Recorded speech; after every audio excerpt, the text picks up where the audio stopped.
Coba lihat Syria. Presiden sekarang adalah Ahmad al-Shara. Itu kan komandan ISIS, musuh bebuyutan. Ternyata bisa dia manfaatkan untuk menjadi sahabat supaya melindungi Israel. Netanyahu bilang kita tidak ada kepentingan untuk menyerang Syria setelah Bashar al-Assad ini berkuasa. Ini yang terjadi ini. Nomor satu, Amerika belum rela. Dia nggak rela untuk menunjukkan bahwa Cina begitu besar, Indonesia begini kuat. Ini pun dia sebenarnya dia hitung.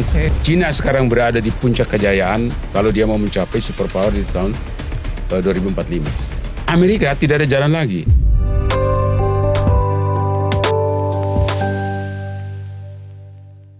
Itu sebabnya dia sekarang sudah bergandengan tangan dengan Pakistan.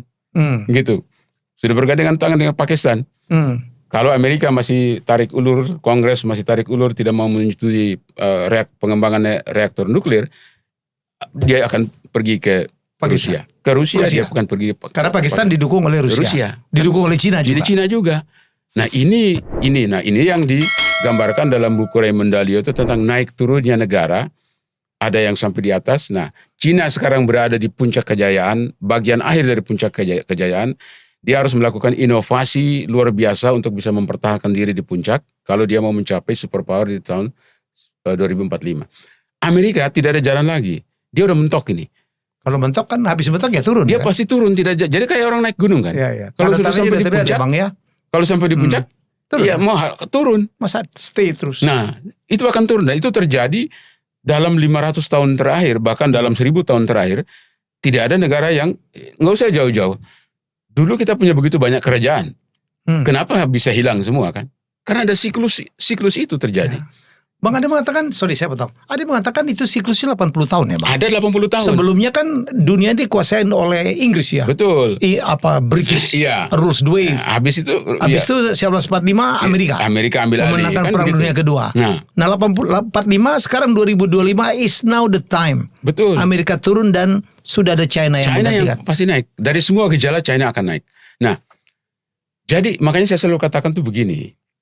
Jangan pernah kita menyangka bahwa semua negara yang saat ini berbaik dengan kita akan seterusnya berbaik dengan kita. No. Sebaliknya juga begitu. Jangan kita pernah menyangka negara-negara yang tidak baik dengan kita akan seterusnya tidak baik semuanya dengan kita. Semuanya tergantung kepentingan. Coba lihat Syria. Presiden sekarang adalah Ahmad al-Shara. Itu kan komandan ISIS. Komandan ISIS yang diperang di masa Obama waktu itu sampai Osama bin Laden terbunuh kan. Dia komandan ISIS. Yang diperangi Amerika, sekarang Amerika dukung dia menjadi presiden Syria untuk mengusir Bashar al-Assad lari ke Rusia. Itulah Amerika. Afghanistan begitu juga. Sekarang Syria ini contoh yang ada di depan mata kita. Artinya apa? Musuh bebuyutan ternyata bisa dia manfaatkan untuk menjadi sahabat dalam rangka supaya kepentingan lainnya itu supaya melindungi Israel. Makanya Netanyahu bilang kita tidak ada kepentingan untuk menyerang Syria setelah Bashar al-Assad ini berkuasa, karena Amerika yang pasang dia di situ, seperti itu. Nah, jadi dalam siklus ini kita tidak bisa melihat hitam putih gitu. Jadi itu sebabnya saya lihat Pak Prabowo sekarang ini memainkan politik luar negeri yang lebih asertif ya. Lebih asertif itu artinya lebih menonjolkan di mana kita bisa, di mana kekuatan kita, seperti gitu. Kalau dulu kan kita hanya bilang bebas aktif. Bebas aktif itu jargon tahun 48. Bung Hatta pidato di Jogja, judulnya mendayung antara dua karang kan. Ada blok barat, ada blok timur. Jadi kita tidak mau ke barat, kita tidak mau timur, kita jalan mendayung di antara dua karang. Itu yang kita sebut politik bebas aktif. Kalau gitu nggak kebagian ya Bang? Sekarang karangnya banyak. Sekarang multipolar ini. Karangnya banyak itu. Dan di balik semua karang itu ada udang di balik batu kan. Kemarin kita Wiryawan, sahabat kita bicara Indonesia tuh top. Karena kita tuh bisa berayun di antara dua kekuatan. Betul. Kita dengan Cina dekat, dengan Amerika dekat. Betul. Apa sepakat? Ya, saya sepakat. Sebenarnya di zaman SBY itu swinging nation nih Bang. Ya, betul. Itu kita pintar mengayun dan berayun. Harus begitu. Ya, karena apa? Ini negara dangdut kok. Iya kan? Jadi budaya dangdut itu perlu juga dalam politik luar negeri. Karena kita tidak bisa diremehkan begitu saja kan Bang. Kita posisi mengayun. Strategis, sumber daya alam, dia kan jadi lokasi. Menurut saya si apa Indonesia itu sebenarnya punya sesuatu yang bisa dimainkan. Nah, itu betul. Nah, kenapa jadi Amerika itu seperti apa ya, pendekar apa itu? Pendekar mabok. Nah, seperti begitu ya. Semua dia ke sana kemari gitu. Karena dia belum rela untuk menerima kenyataan bahwa sekarang ini dia sedang turun gunung, sementara ada negara-negara yang naik gunung. Ya. Dan ada yang sudah berada di atas. Dia belum rela terima kenyataan itu. Kalau dia bisa terima kenyataan itu kan beda positioningnya. Dia belum rela. Dan gangguannya serius ya, break ya Bang ya. Ya kan ada break. Break dengan mata dolar, Ya, dedolarisasi. Ini kan bukan saja urusan perbandingan kekuatan militer, urusan tapi kedaulatan ekonomi, kemudian politik, kemudian kekuatan SDM, kan begitu kan? Ya, negara-negara sekarang ini di Cina itu kan begitu banyak generasi baru yang jago di berbagai bidang teknologi. Abang setuju kita masuk BRIC itu Bang? Itu menurut saya bagus. Itu bukan berarti berpihak, tapi itu adalah mencari peluang. Ya. Jadi itu bukan kita berpihak. Dengan masuk BRIC kita dihitung jadi. Kita dihitung. Sekarang kita di BOP kan kita dihitung. Kemarin yang saya khawatirkan itu jangan sampai posisi duduknya itu disusun sesuai abjad, maka habis Indonesia Israel kan bisa kacau di situ jabat tangan kan. Ternyata beda posisi duduknya kan. Saya dengar kemarin Menlu juga mengutuk Israel ya, Menlu kita ya. Oh iya. Di sidang kemarin. Oh iya begitu. Jadi apa yang kita bilang? Jadi ini yang terjadi ini nomor satu, Amerika belum rela untuk menerima kenyataan. Dia nggak rela itu. Dia nggak rela untuk menerima kenyataan bahwa Cina begitu besar, Indonesia begini kuat ini pun dia sebenarnya dia hitung. Dia jaga-jaga jangan sampai terlalu kuat. Dia nggak mau juga kalau Indonesia terlalu kuat kan, makanya dia tekan kita dengan tarif, dengan macam-macam seperti itu. Nah, kemarin Trump memuji-muji seorang Prabowo. Oh iya, dia puji-puji, harus dipuji. Ini gak bisa gue lawan. Iya, dia gak bisa dia lawan. Ya memang Trump gak pernah perang kan. Dia gak pernah perang, dia gak ngerti perang. Dia lawan jenderal perang. Lawan jenderal perang ya. Habislah dia gitu.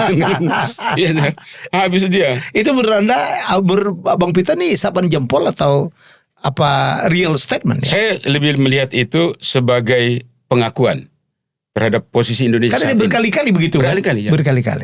Itu lebih sebagai pengakuan terhadap posisi Indonesia saat ini.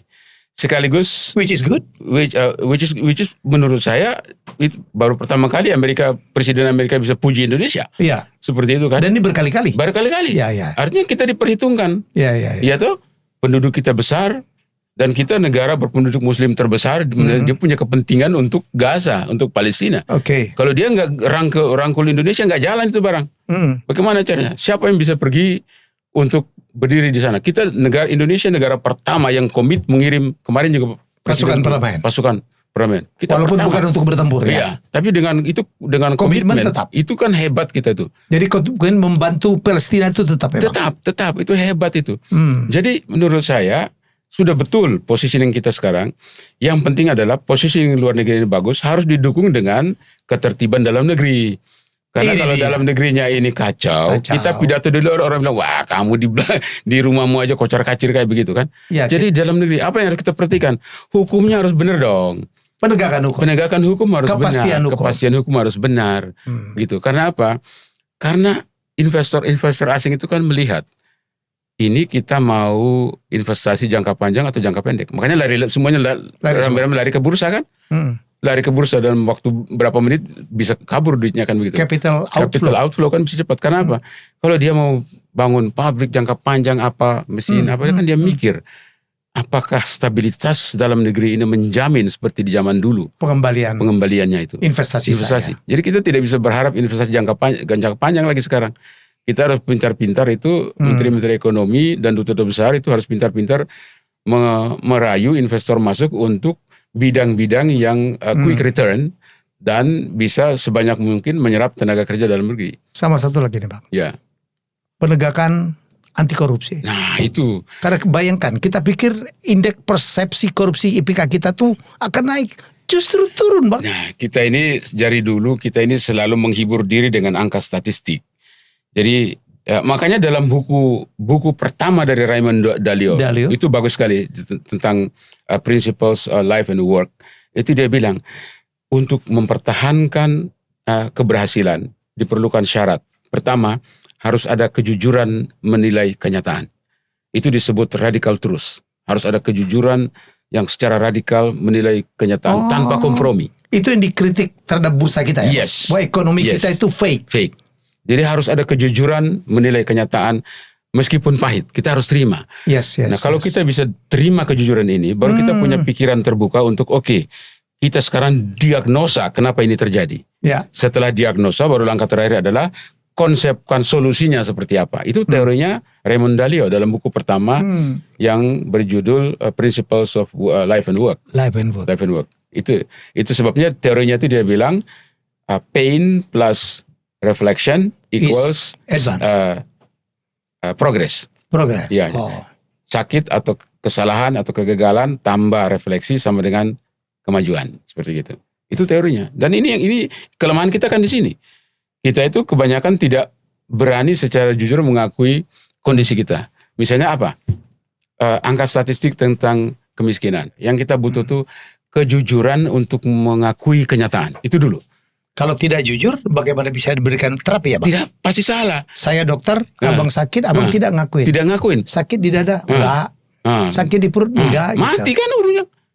Itu yang terjadi di bangsa kita sekarang. Jadi kita harus lihat, kalau dari kacamata dokter kan begitu. Makanya harus mengaku secara jujur bahwa kita salahnya itu di sini. Oke, sekarang kita analisis. Kenapa ini bisa terjadi? Itu diagnosa benar-benar sampai tahu penyebabnya. Baru penyebab itu yang kita hilangkan. Kita sekarang ini selama ini kan gejalanya yang kita hilangkan, tapi penyebabnya tidak. Jadi misalnya orang badannya panas gitu, tapi panasnya itu kan bukan penyakitnya. Ada penyakit lain yang menyebabkan panasnya kan, demamnya kan begitu. Di situ, jadi benar yang Bung Helmi katakan, kita ini belum punya keberanian untuk mengakui secara jujur di mana kelemahan kita. Itu sebabnya angka kemiskinan kita kan beda.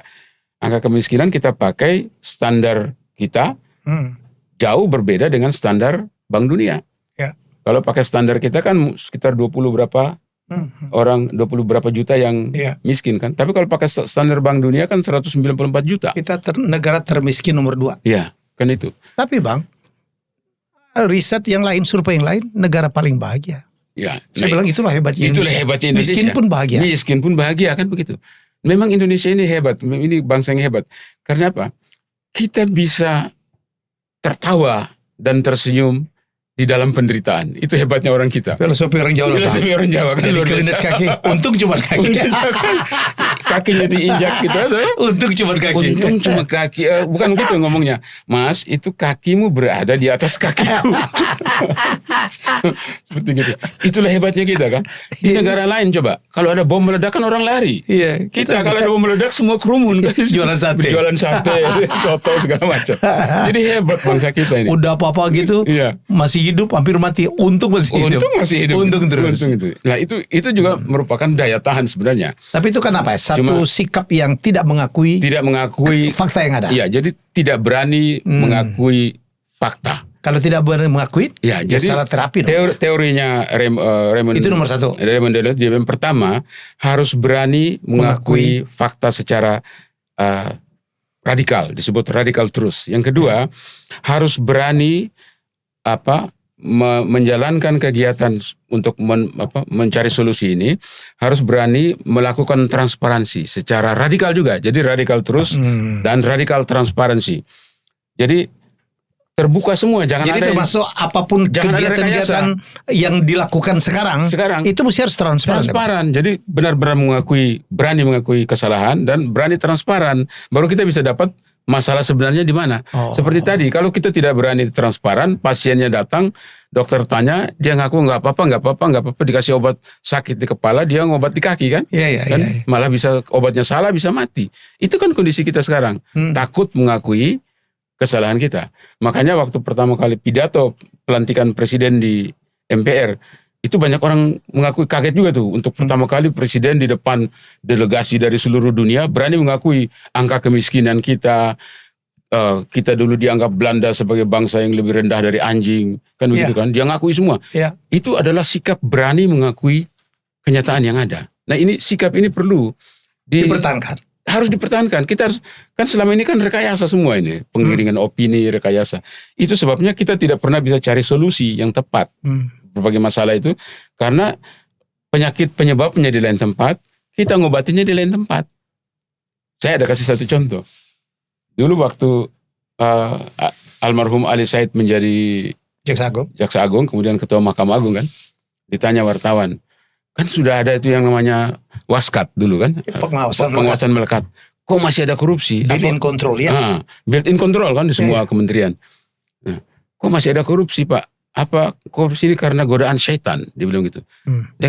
Jadi Ali Said bercanda aja, dia bilang, oh bukan karena godaan setan. Kalau gampang itu kalau godaan setan, panggil ulama, baca ayat kursi, kabur setannya, dia bilang begitu. Ini lebih dari setan. Ini lebih dari setan karena apa? Setannya itu sudah jadi manusia. Seperti itu. Nah, jadi meskipun jawabannya bercanda, tapi kelemahan kita adalah kita tidak berani mengakui kelemahan kita secara jujur, sehingga kita tidak bisa mendiagnosa masalahnya di mana. Kalau tidak bisa mendiagnosa, solusinya pasti nggak ketemu. Bagaimana bisa diobatin? Nggak ketemu. Itu berlaku di semua bidang. Semua bidang, mulai dari kebijakan sampai implementasi. Masih adakah harapan kita? Saya berharap don't lose hope. Ya, tentu kita ini seperti tadi kan, bangsa yang tidak pernah berhenti berharap, tidak pernah mengeluh, ya, selalu positif, semangat kan begitu ya. Semangat itu perlu, tapi melihat tantangan dunia sekarang, kita juga harus berubah.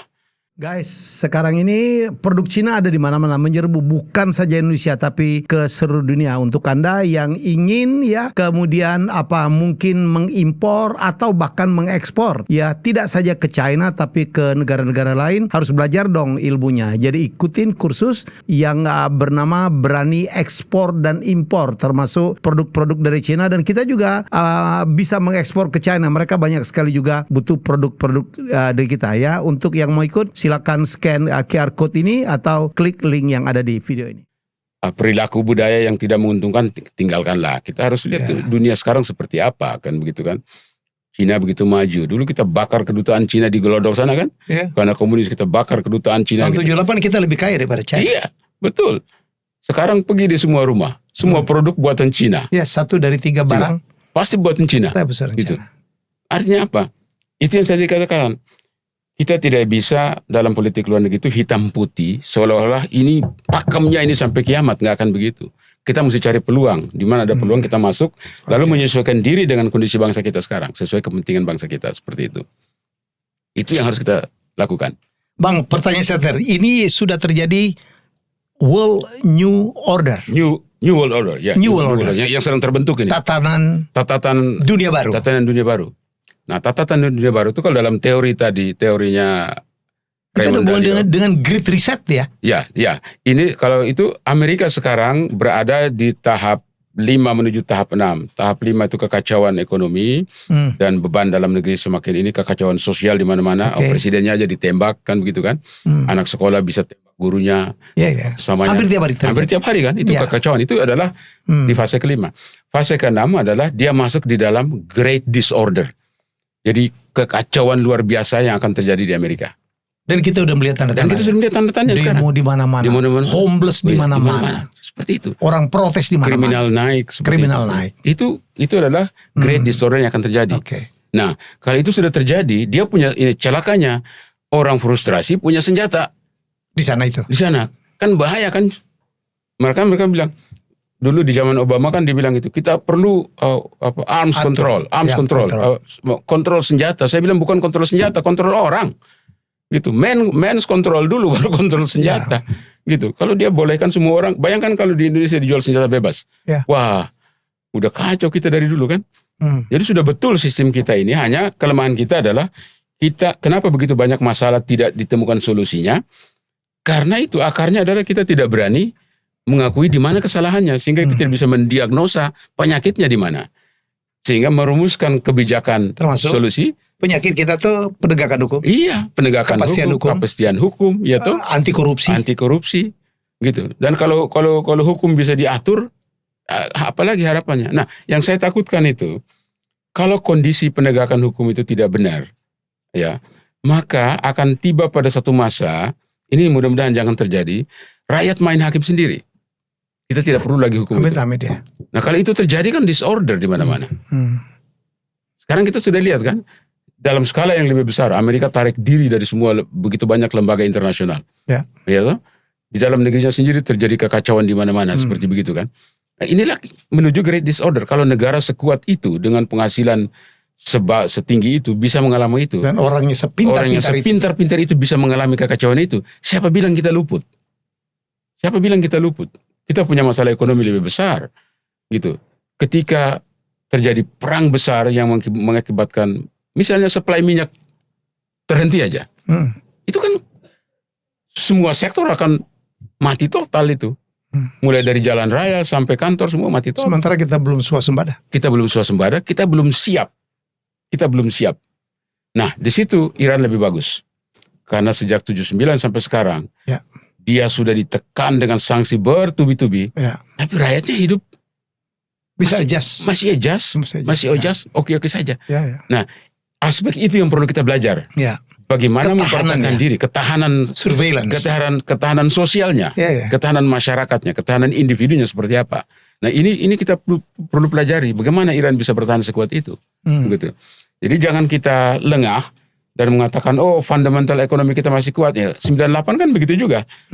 Pejabat pemerintah bilang waktu krisis di Thailand itu, pejabat pemerintah bilang Chris Mon kan, fundamental ekonomi bisa kuat. Tiba-tiba dolar naik, ini jebol semua, orang rush ke bank, perusahaan semua masuk ke BPPN. Dan kita masuk jebakan IMF. Kita masuk di jebakan IMF. Michel Kamdesu. Itu Michel Kamdesu datang berdiri begini di depan Pak Prabowo kan. Di depan Pak Harto kan. Itu kan kurang ajar juga itu orang. Penghinaan besar. Penghinaan luar biasa kan. Gitu. Seperti itu. Jadi ini yang kita perlu waspada. Bukan saja kita mengomentari perang Irak-Iran, perang Iran, Israel, Gaza segala macam. Tapi daripada kita sibuk mengomentari orang, kan begitu kan? Loh kita ini bagaimana gitu kalau terjadi? Apa yang akan terjadi coba? Jadi diperlukan semua ini harus kita lihat. Semoga para stakeholder ya, terutama para pemimpin-pemimpin bangsa kita ini, ya termasuk juga yang di legislatif, di yudikatif gitu, semuanya berpikir. Mari kita berbuat yang terbaik untuk rakyat. Kembalinya tadi Bung Helmi bilang, kita punya kelemahan itu tidak berani mengakui kesalahan kita. Sehingga tidak diagnosanya pasti salah, obatnya pasti salah. Itu ini yang padahal kita punya semua. Kita punya banyak orang pintar kan? Bukan itu aja, kita punya mineral, kita punya sumber daya alam, semuanya. Kita punya komoditi, semuanya. Kita punya tanah yang subur. Ya, orang yang banyak, orang masyarakat yang akomodatif. Baik, ya toh. Dan relatif kita tuh kan very peace ya, sangat damai lah. Sangat damai negara itu. Ya toh, gak ada ribut-ribut kita antar suku nggak ada. Dulu kan Kus Plus nyanyi kan, tongkat kayu dan batu jadi tanaman. Ya toh, sekarang kita kelapa muda juga kita impor dari Thailand kan, kurang ajar itu. Singkong kita impor apalagi gitu. Kenapa di negara kaya seperti ini gitu? Nah ini jadi pemikiran kita. PR bagi semua sedang menyandang amanah. Ya, sedang pegang amanah. Amanah itu bukan warisan. Amanah itu adalah tugas mulia. Tanggung jawab. Iya, tanggung jawab yang harus dipertanggungjawabkan bukan saja di dunia ini, tapi di sana. Begitu. Wah, ini mungkin di bulan Ramadan, jadi kita masuk bicara sampai ke situ. Oh iyalah, luar biasa gitu. Kita ini kan hidup bertuhan ya Bang. Betul. Apalagi karena kita tinggal di Indonesia. Betul. Jadi ini bangsa yang besar, potensinya bagus, SDM-nya bagus, kekayaan alamnya bagus, tapi mengurusnya ini. Ya, makanya kembali lagi titik sentral itu, berani nggak kita secara jujur mengakui kelemahan kita? Ya, kepada para pemimpin ya dari tingkat manapun, mari kita kita berbuat sesuatu yang lebih baik. Betul. Nah, yang ini sudah saya pikir ya. Betul. Dan ini pesan penting justru di bulan Ramadan oleh podcast Helmi Yahya Bicara. Ini sangat bermakna gitu ya. Jadi pesan ini jangan diterima sebagai satu kalimat biasa, tapi ini satu hasil harapan, daripada kesadaran, hope, ya, yang menghasilkan harapan, kebaik. Semua orang bilang kita ingin kedepannya itu lebih baik. Tapi bagaimana kebaiknya? Kebaiknya kalau kita tidak mengubah diri kita sendiri, kan begitu. Dan berhentilah berdebat untuk hal-hal yang tidak positif. Ada gunanya itu debat itu tidak menghasilkan apa-apa. Saya nanti kan tanya dengan Hensat akan jadi tamu saya. Bang, saya kemarin baru pulang di China, betul juga loh. CCTV itu TVRI China. Channelnya mungkin ada 40-50. Isinya apa? Drama, budaya, sport, keindahan alam. Itu aja Bang. Nggak ada debat-debat yang nggak karu-karuan itu. Yang heboh ini kan cuma kita nih. Iya. Gitu. Jadi politik itu mereka udah selesai. Mereka udah selesai. Itu urusannya di partai. Itu urusan partai, bukan urusan berdebat di media-media. Bang, sorry, kalau lihat channel-channel kita, saya kan orang TV nih Bang. Betul. Isinya debat aja. Apa isinya kayak gitu? Ada aja. Masyarakat dapat apa dari situ? Sekarang masalah undang-undang KPK aja ribut lagi. Kan. Nah justru dengan perdebatan itu, perdebatan di satu ruangan itu menjadi konsumsi masyarakat luas. Iya. Masyarakat yang jadi terpecah belah. Iya. Coba. Dan tidak konstruktif. Tidak konstruktif kan? Tidak konstruktif. Gitu. Ada aja. Kita lihat negara-negara yang maju itu mereka sudah selesai dengan itu. Mereka udah tinggalkan itu, udah lama tinggalkan. Saya di mana-mana di Amerika nggak ada juga channel yang tiap hari berdebat dengan 2 orang. Iya coba. Jadi kalau abang yang suaranya tinggi terus dipanggil terus tuh. Dipanggil terus kan gitu. Yang ngomongnya aneh-aneh dipanggil terus tuh. Sorry ya. Pertanyaannya saya, masyarakat dapat apa dari itu semua coba? Tapi celakanya masyarakat nonton Bang. Nah, ya itu. Rating dan share tinggi yang begini-begini. Dulu kan media itu katanya mencerdaskan kehidupan bangsa. Ya toh? Sekarang semua kejahatan juga orang bisa belajar dari media kan? Iya. Coba. Enggak penting Bang. Iya. Cuman nyuri apa gitu. Iya. Ditayangkan gitu. Bukankah itu saya orang TV Bang. TV itu adalah box of inspiration. Yes. Ya namanya inspirasi, could be good, could be bad. Bang, begitu ada berita begal di mana-mana, begal tambah banyak. Iya. Iya toh. Dulu waktu di zaman Orde Baru dulu, zaman Pak Harto itu, kita kalau mau menurunkan berita itu, setelah semua aspek kita pertimbangkan, yang terakhir itu kita pertimbangkan tuh adalah apa manfaatnya berita ini bagi masyarakat. Ada manfaat. Apa manfaatnya? Bang, waktu saya jadi Rute Ferry, gitu. No hard news. Iya, betul. Saya bilang nggak ada kriminal. Nggak ada tuh mayat ngambang. Nggak ada berita pembegalan. Nggak penting, unfaedah. Iya. Apa faedahnya? Saya bilang pagi-pagi kasihlah inspirasi. Iya, kasih kesuksesan. Betul. Perjuangan. Jadi sebenarnya kita juga perlu meminta teman-teman media itu. Iyalah. Ya, jadi berhentilah percaya jargon konyol yang bilang bad news adalah good news. Itu nggak benar itu. Ya. Kita harus kembali good news tetap good news. Bad news tetap bad news. Karena membentuk karakter orang. Saya pikir Bang, satu kuncinya pemerintah harus hadir. Betul. Mengatur ini. Betul. Negara, terutama sosmed juga ya Bang. Iya, betul. Saya baru pulang dari China juga Bang. Ternyata di sana ketat sekali. Jadi kalau orang ngomong tentang kedokteran, dia harus punya sertifikat tuh. Iya. Kalau dia ngomong hukum, harus ada kompetensinya. Ada kompetensinya. Iya. Kalau tidak dia akan didenda. Iya, betul. Bang, sekarang Australia 16 tahun ke bawah sudah tidak boleh lagi bermedsos. Ada satu negara lagi tuh. Sudah lakukan. Oh iya, negara yang sangat moderat. Betul, sudah lakukan. Gitu. Ayo dong. Saya pikir Muti Hafid sudah bilang Betul. Itu betul. Harus ada keberanian untuk merombak apa yang salah. Ya. Harus ada keberanian itu. Kalau enggak ini kita menggiring masyarakat ke jurang ini namanya. We still have the time. Betul. Masih ada waktu. Ya, dan ini kebetulan juga suara dari 2 orang media, jadi mudah-mudahan ada manfaatnya juga untuk teman-teman media yang lain. Ya. Sudah waktunya lah. Good news is good news, bad news tetap bad news. Bad news nggak usah terlalu. Bad news itu nggak usah. Apa gunanya gitu? Oke, semoga obrolan kami bermanfaat. Tidak ada yang ingin kami sampaikan lebih kepada sebagai warga negara yang baik ingin berkontribusi. Betul. Hanya saran yang bisa kami lakukan. Betul. Ya, jadi nggak ada persahabatan. Kita berharap Indonesia makin baik. Ingat loh, 2045 itu hanya 20 tahun dari sekarang. Di mana kita punya cita-cita Indonesia emas. Ya, pertanyaan bagi kita, apakah kita bisa mencapai itu dengan kondisi seperti ini? Nah, kita mencapai Indonesia emas atau Indonesia cemas tergantung kita. Tergantung kita gitu. Tergantung kita. Jadi apa yang kita lakukan itu akan menentukan apakah betul kita mau Indonesia emas atau Indonesia cemas. Mudah-mudahan kita bukan cemas tapi benar-benar emas. Begitu. China, Singapura tahun 65 dilepeh oleh Malaysia, nggak punya apapun, nggak punya air bersih, tidak punya tentara, tidak punya mineral, miskin gitu ya. Jadi pun bisa bangkit. Betul. Saya pikir 20 tahun waktu yang cukup panjang. Karena kita tidak bottom banget ini, tidak bottom banget. We have everything. Kita bahkan di status negara-negara di dunia kita itu sekarang kelompok upper middle class. Ya. Kita sudah upper middle class. Jadi kita bisa. Ya. Kita bisa. Oke. Terima kasih. Jadi terima kasih Bang Pitan. Mantap. Merdeka.